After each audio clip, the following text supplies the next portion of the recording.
예, 오늘 사랑의 40일 13일째 교제와 용서입니다.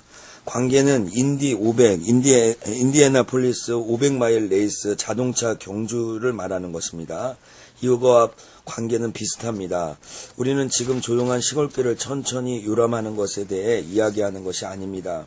관계는 복잡하고 빠른 속도로 진행됩니다. 그리고 작은 오판도 우리를 전복시킬 수 있습니다. 인디 500에서 승리하려면 프로 드라이버가 필요합니다.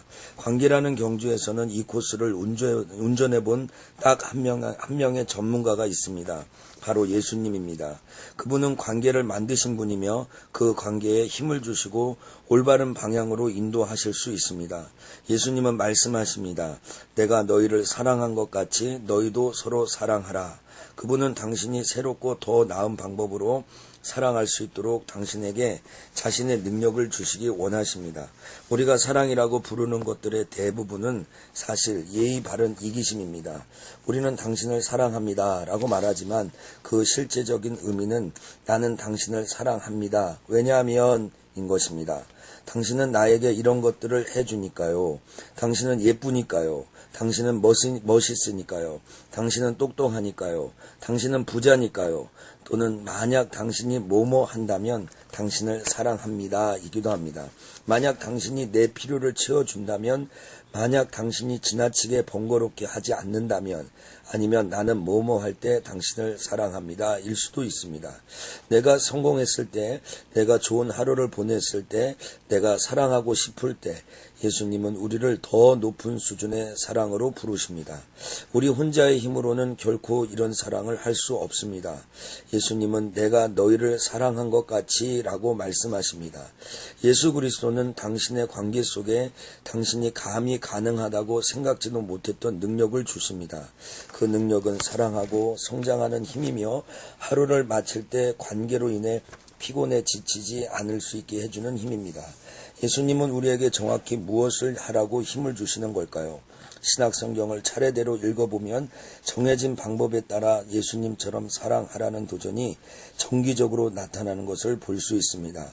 예수님은 당신의 모델이시기도 합니다. 그가 당신을 사랑하신 방법은 당신이 다른 사람을 사랑하는 모범이 됩니다.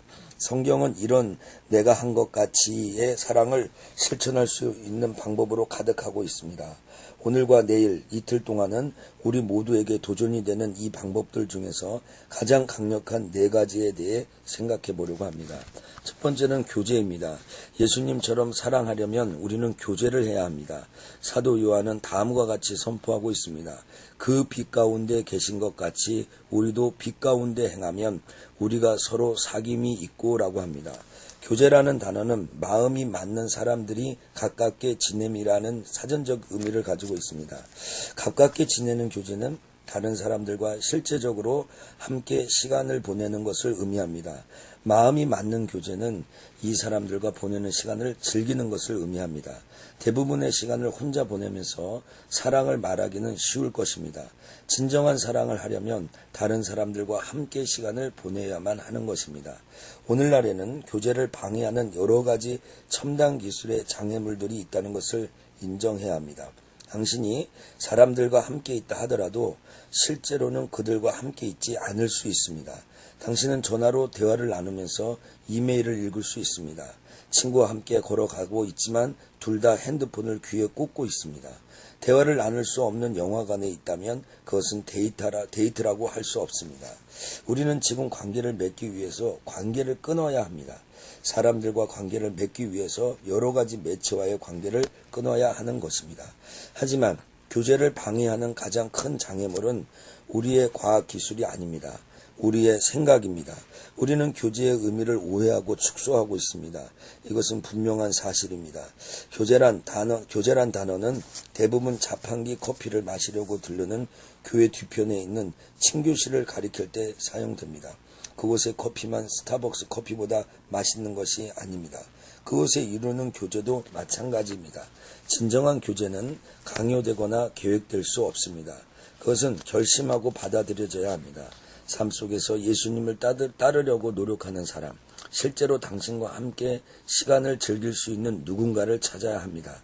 그리고 용기를 내어 그들에게 당신이 품고 있는 의심, 당신이 겪고 있는 갈등, 당신이 경험하고 있는 기쁨에 대해 이야기해야 합니다. 그렇게 한다면 비로소 당신은 교제하고 있는 것입니다. 두 번째는 용서입니다. 예수님처럼 사랑하기 위해서는 교제해야 할 뿐 아니라 용서해야 합니다. 사도 바울은 이렇게 권고합니다. 서로 친절하게 하며 불쌍히 여기며 서로 용서하기를 하나님이 그리스도 안에서 너희를 용서하신 같이 하라라고 합니다. 저는 용서할 수 없습니다 라고 말하는 사람들을 종종 보게 됩니다. 내가 터득한 이에 대한 두 가지 질문이 있습니다. 그 첫 번째는 당신은 용서가 무엇이라고 생각하십니까? 입니다. 사람들이 용서할 수 없다고 생각하는 이유는 대부분 용서를 제대로 이해하지 못하고 있기 때문입니다. 그들은 어디선가 용서란 잊어버리는 것이라고 들었습니다. 그리고 그들은 자신이 잊어버릴 수 없다는 것을 잘 알고 있습니다. 그러나 사실 용서는 그 일이 일어났던 것을 기억하지 못하는 것처럼 행동하는 것이 아닙니다. 이것이 용서의 의미라면 용서를 할 수 있는 사람은 아무도 없을 것입니다. 용서는 사라지도록 내버려 두는 것입니다. 당신의 괴로움과 복수심이 사라지도록 내버려 두는 것이 바로 용서입니다. 용서는 당신에게 다시 상처를 줄 수 있는 사람까지 믿어야 하는 것을 의미하지도 않습니다. 용서와 믿음에는 큰 차이가 있습니다.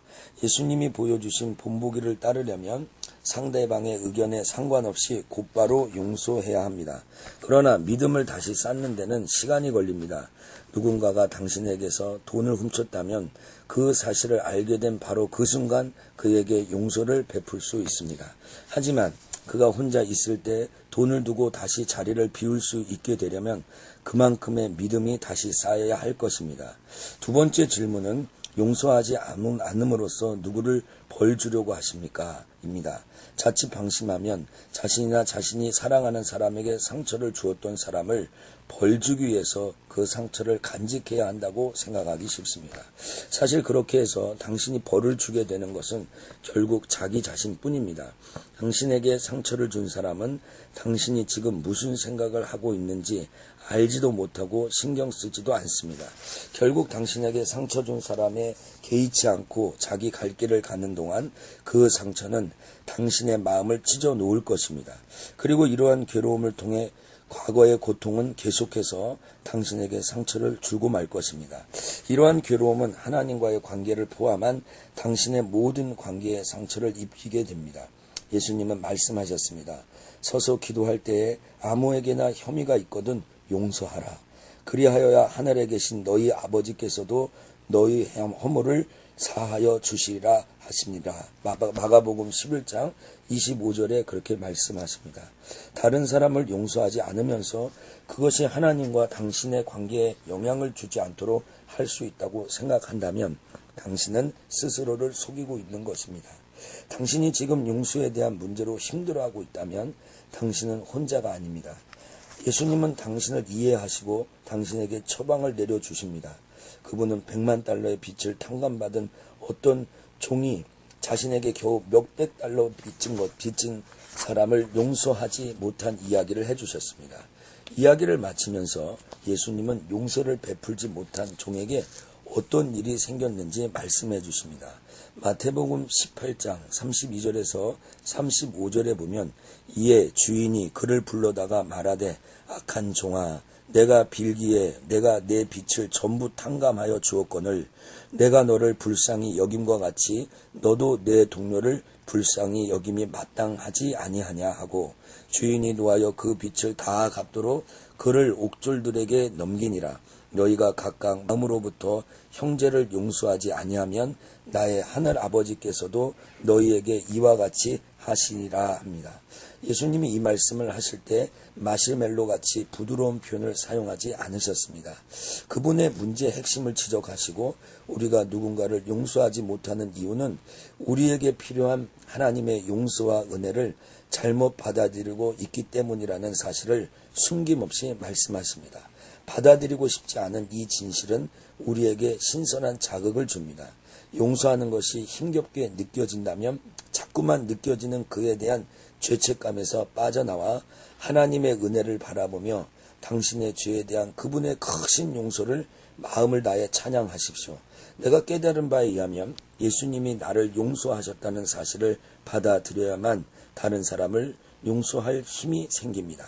하나님이 당신을 용서해 주셨다는 확신이 없다면 이렇게 시력해 보십시오. 이제까지 나는 배심원 자격으로 재판에 참여해 본 적이 2번 있습니다. 심의가 끝나고 판결이 내려질 때 나는 피고에게서 눈을 뗄 수 없었습니다. 얼마나 난감한 상황인지 모릅니다. 우리는 모두 매일 개인 법정에 앉아서 우리 행동에 대해 내면으로 판결의 목소리를 듣게 됩니다. 우리는 모두 유죄 판결을 받으면서 살아갑니다. 과거의 일, 우리의 생각, 아무도 모르는 비밀들, 내면의 목소리가 들려옵니다. 유죄, 당신은 이 판결을 어떻게 감당할 것인가? 내가 새신자 시절 처음으로 배웠던 언약 중 하나는 만일 우리가 우리 죄를 자백하면 그는 미쁘시고 의로우사 우리 죄를 사하시며 우리를 모든 불의에서 깨끗하게 하실 것이요 라고 하는 말씀입니다. 이 성경 구절은 나에게 용서받기 위해서는 나 자신을 믿는 것이 아니라 하나님을 믿어야 한다고 가르쳐 주었습니다. 하나님이 우리에게 바라고 계시는 수많은 선한 일들이 있습니다. 그러나 이런 선한 일을 행하는 것은 그분의 은혜 얻기 위한 수단이 아니라 그의 은혜에 대한 보답입니다. 선한 일을 많이 하면 하나님의 은혜를 얻을 수 있다고 생각하는 것은 허망한 꿈입니다. 사도 바울은 다음과 같이 기록하고 있습니다. 너희는 그 은혜를 의하여 믿음으로 말미암아 구원을 받았으니 이것은 너희에게서 난 것이 아니요 하나님의 선물이라. 행위에서 난 것이 아니니 이는 누구든지 자랑하지 못하게 함이라. 우리는 그가 만드신 바라 그리스도 예수 안에서 선한 일을 위하여 지으심을 받은 자니 이 일은 하나님이 전에 예비하사 우리로 그 가운데서 행하게 하려 하심이라. 에베소서 2장 8절에서 10절 말씀. 용서는 하나님이 우리에게 주신 선물입니다. 이 선물을 받는 것에서부터 시작해야 합니다. 하나님께 믿음의 기도를 드리면 이 선물을 받을 수 있습니다. 하지만 아버지께서 저를 용서해 주신다는 것을 믿습니다. 아버지 저는 제가 하나님의 은혜를 얻을 수 있다고 생각하지 않습니다.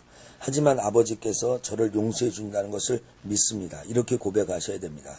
당신이 제게 주신 삶을 제가 어떻게 살아가야 할지 알려주실 것을 믿습니다. 하나님의 선물을 받으라. 그리고 다른 사람에게 그 선물을 전함으로써 이에 보답하시기 바랍니다. 오늘은 우리가 예수님이 나를 용서해 주셨다는 사실을 받아들여야만 다른 사람을 용서할 수 있는 힘을 얻게 된다는 용서와 하나님과 교제해야 다른 사람과 교제할 수 있다는 교제에 대해서 생각해 봤습니다. 요한일서 1장 9절 말씀. 만일 우리가 우리 죄를 자백하면 그는 미쁘시고 의로우사 우리 죄를 사하시며 우리를 모든 불의에서 깨끗하게 하신다고 하셨습니다. 어떻게 하면 교제의 경험을 한 단계 더 깊어지게 할 수 있을까?